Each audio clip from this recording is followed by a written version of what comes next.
Hello, this is Elon Auerbach and welcome to Mortgage Watch. We've been doing a little series on your life in cyberspace. Since so much of the world's activities now happen in cyberspace, we are looking at cyberspace and its effect on your identity and who you are. One of the biggest risks to your identity and security is from government agencies. The IRS website recently was the victim of online fraud where about 400,000 taxpayer records were released to scammers and fraudsters.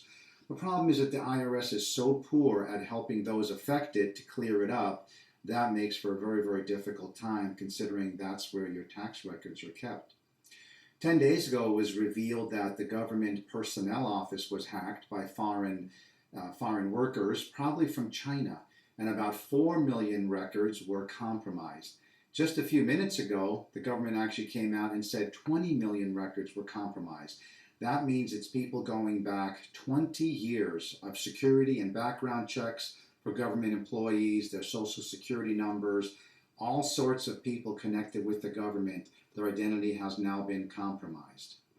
We've been talking for a while and mentioning that the new battlefields are in cyberspace, and that's where a lot of battles are taking place.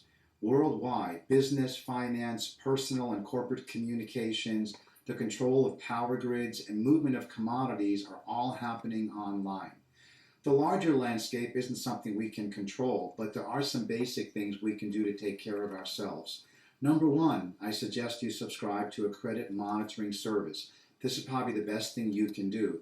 You'll be notified if there's any activity on your account or anyone is using your identity, and that'll help you discover what it is and put a stop to it. If a bank or credit card provider notifies you that there's some suspicious activity, respond to it immediately. Review your credit card statements when they come so that you can take action if you see something that's suspicious. Now let's look at the current economic and financial interest rate environment. Well, there's a huge amount of volatility going on. A lot of it is caused by Greece, and also China's having its effect too.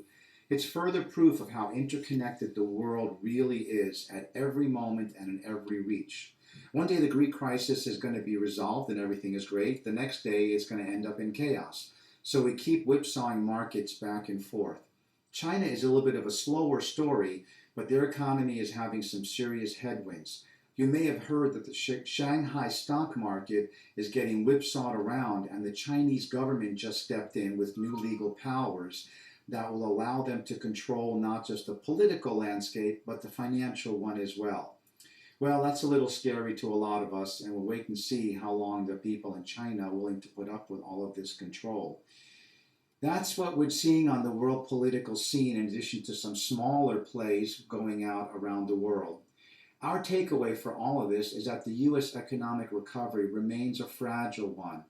We expect that interest rates are going to remain in their present general range for several months, although given the volatility, things can turn around quickly.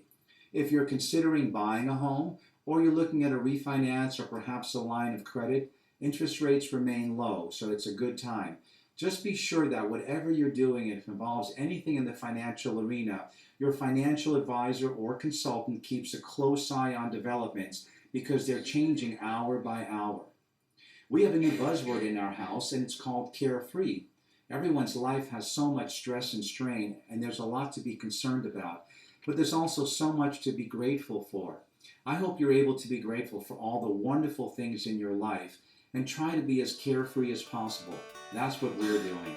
Well, thanks for tuning in. This is Elon Auerbach at Mortgage Watch, wishing you a great week.